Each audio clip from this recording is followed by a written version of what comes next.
G'day guys, and welcome back to another episode on the podcast.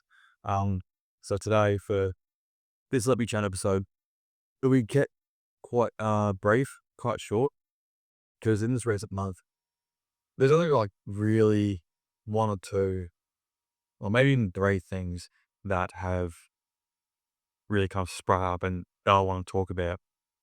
Firstly, I guess for the people that I've been hanging out with for the past just over 2 weeks now, I've had torn ligaments in my ankle, and I'm actually going to go get my MRI scan today. Actually, no, firstly, sorry. I hope you guys all enjoyed the Glenn Manson episode. For me, it was like incredible to actually be able to do an episode with someone who is so knowledgeable about how people think and really philosophical about how he thinks and how he explains different things and goes about different avenues of talking about different topics.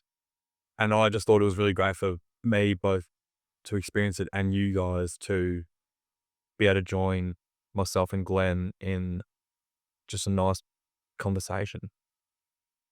And it's hard to believe, but those are like literally like common conversations that I have with Glenn because the way he thinks is always just incredibly deep.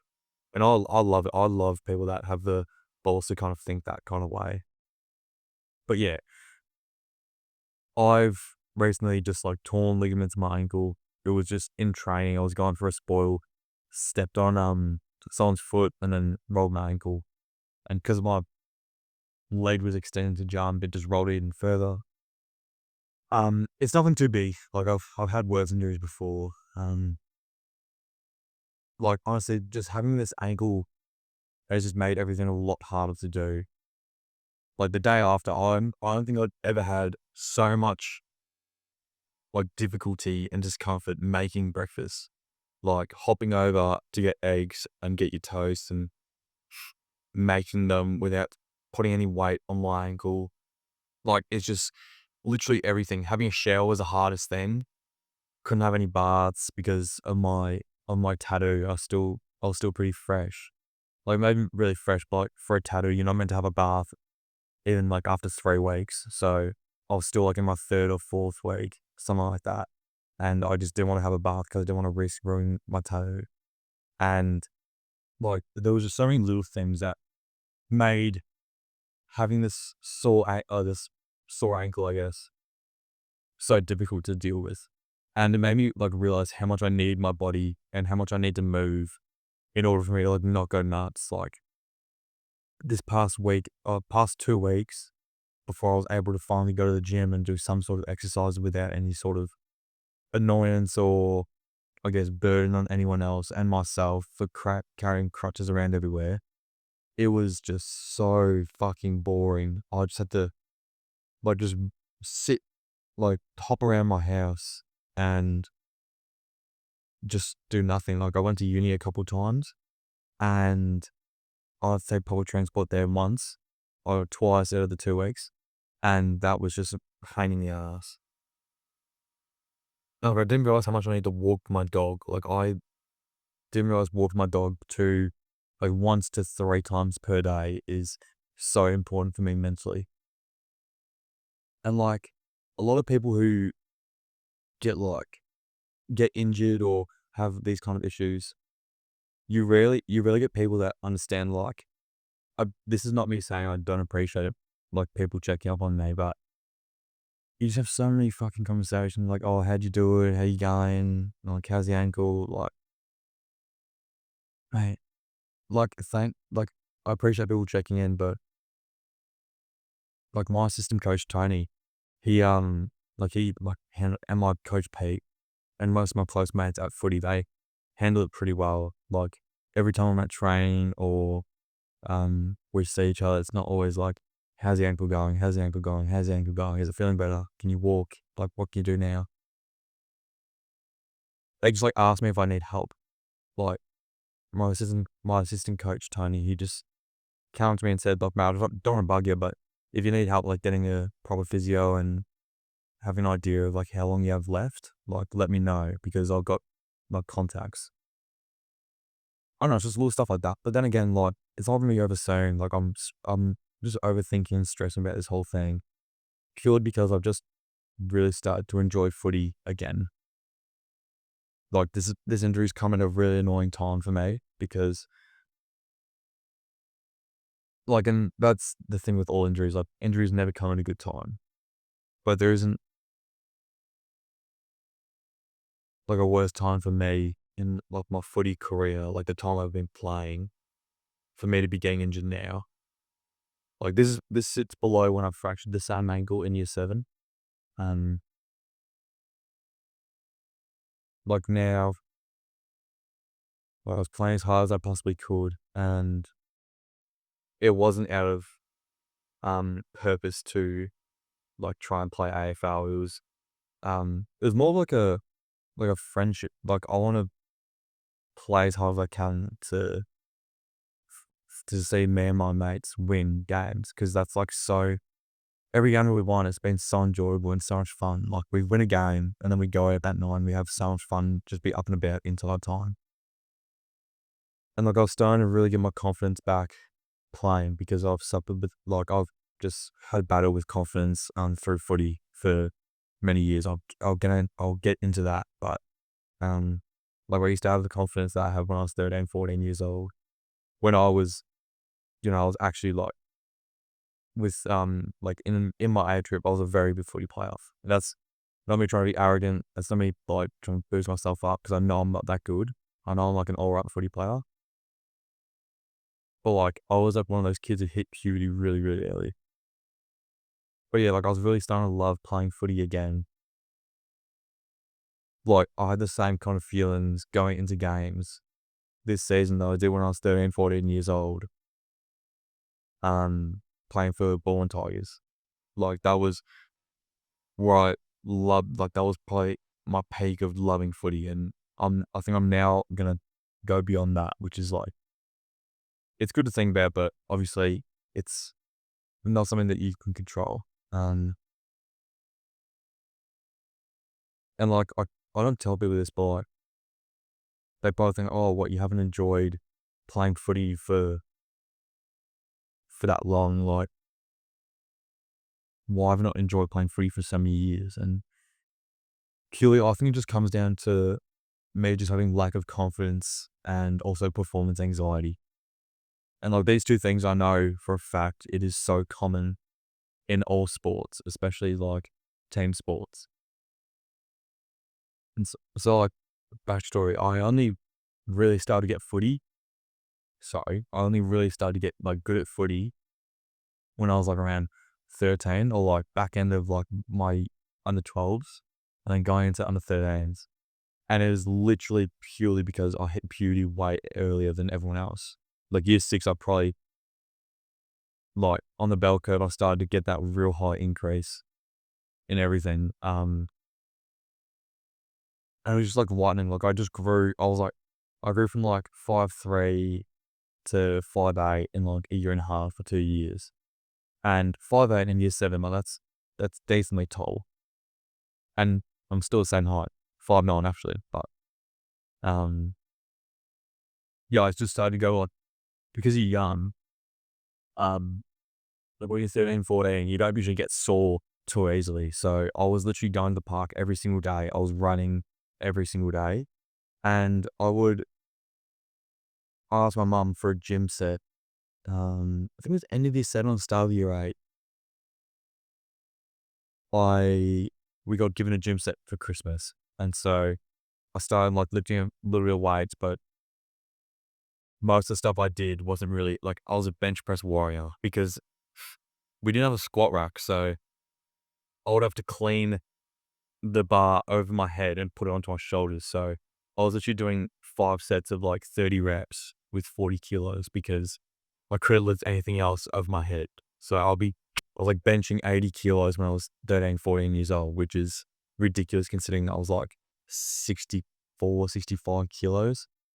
No, it's a lot. I was probably close to like 70, something like that. I don't remember that well, but um, and like I was able to kick 50 meters when I was 13 years old, which is like ridiculous. That's like, I'd say it's the equivalent to being able to like touch the rim in basketball.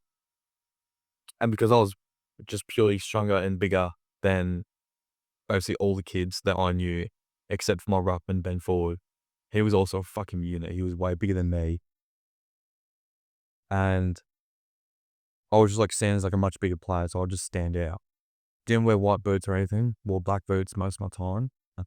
And so we were in like ground division when I was in under 13s, and that's like Division 2. So Div 1, Div 2. We were in Div 2, but we started in Div 3. We were smashing teams by like 100, which in under 13s is wild because usually you don't reach 100 points in under 13s. And like every game I'd kick like a couple goals, or I think like my most in that grading game, I think I kicked 8 in one game, which is just like for an under 13s game, it just should not happen. But like my skills weren't amazing. Like I wasn't really a great kick. I could just kick really far. I would get like the right spin on the ball, but like other than that, everything was pretty shit. I just had fun playing. Like I just played because I enjoyed footy. And like I never really watched that much. Like I wasn't really that knowledgeable on the game or anything like that. But as like time went on, I would like get invited to these development squads. Like I did the YJFL development holiday stuff, and like I was around 13 then as well. I was a lot bigger than everyone. And then like under 14s rolled around near COVID, and I was playing these teams. So it was like Yarra Magpies. That's our league team, if that makes sense. So like most junior teams do this. They do have like under 14s, I think it's like under 13s, 14s, 15s, and youth. They all have like league teams, so they play against different leagues. So YJFL, we would usually play against like the Peninsula League, so the SMJFL, I think it is. And I'd play in those teams, but I still didn't have like any problem with my anxiety because I'd still play well. And like the official game for Mornington, against Mornington, like I kicked 2 or 3 that game, and I think it was once I got to Oakley Chargers, that level, like the Futures program, and I moved schools, I think I kind of lost it officially. Like in that transition, like that year was a big like change in everything for me. So I moved schools, I moved houses, and started to go up in the rankings for footy.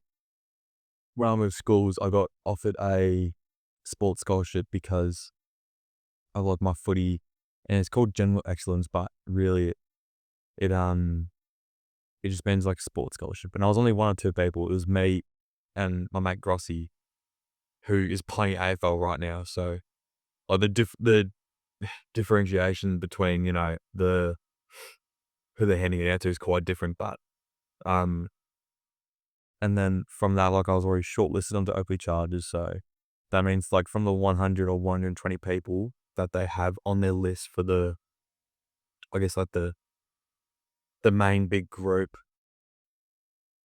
of kids that they choose, and then that gets cut down to like 80. I was already shortlisted, so I was already put into the team from that group.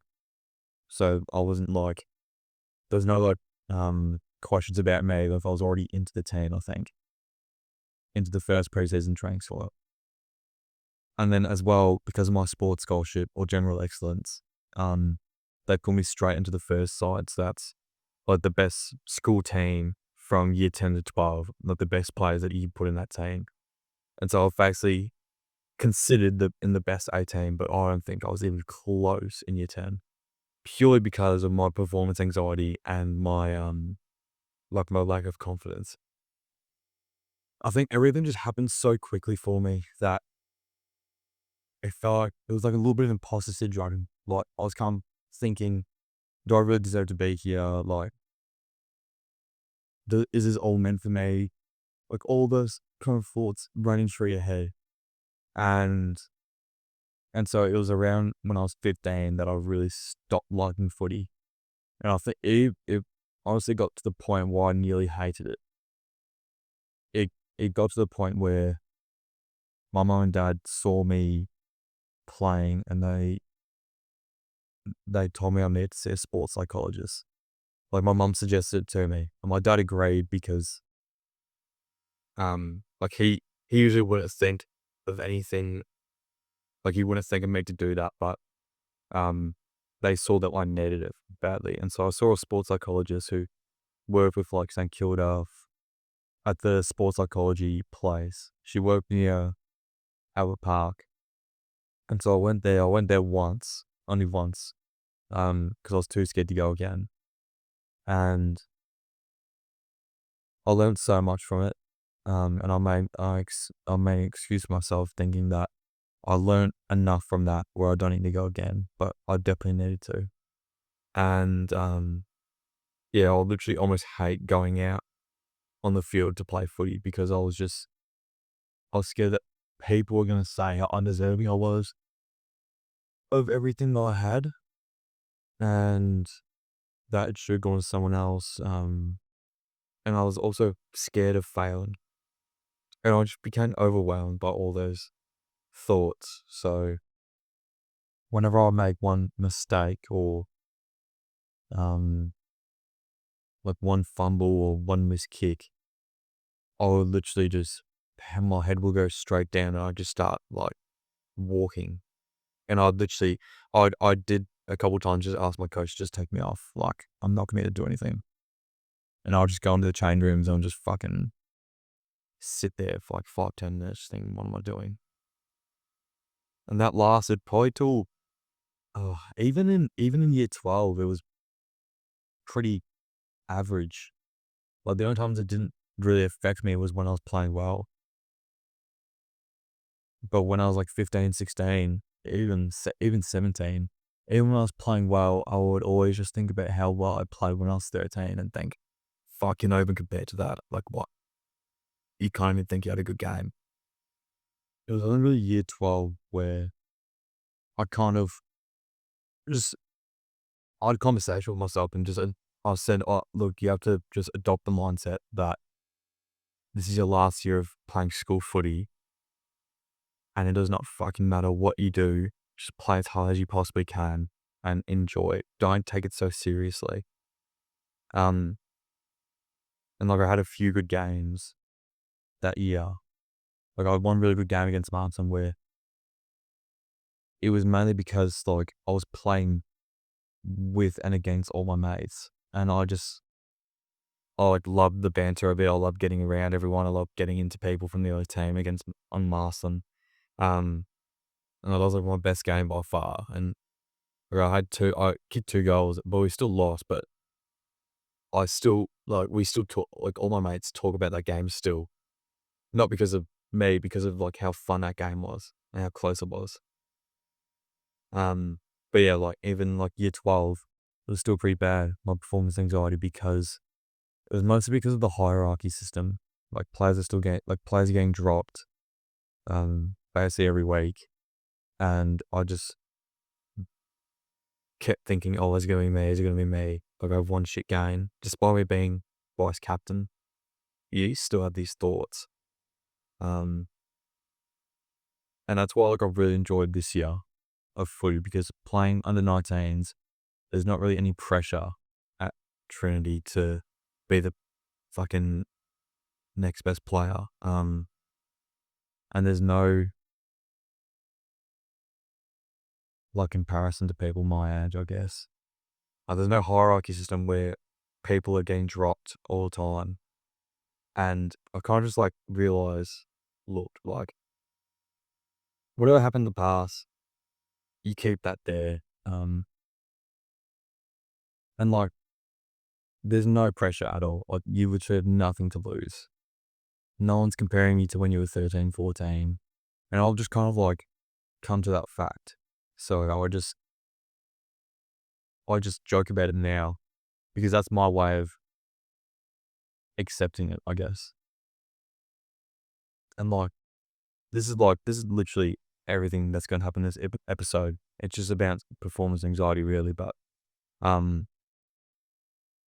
I guess like the worst part about it for me was that no one knew. I didn't tell anyone. I kind of just really told my family. Like both my brothers know, and my mom and dad know. Um, But no one saw a psychologist. They knew that I struggled with it basically since I was 14 to 18. Um, and like I know now that I'm getting better, especially when my brother tells me that I'm doing a lot better because he never tells me that. Um, but I guess like that's what annoys me about this is, um, if you are struggling with performance anxiety, know it's normal. Like every, like more players go through it than not, and I think it only gets worse when you don't face it and you don't talk to people about it. And I think it's the same thing with mental health. This can lead to mental health issues as well. Um, Loving something so much that doesn't give back to you, I guess, is the sport. Um, and that happens in so many sports. And so I think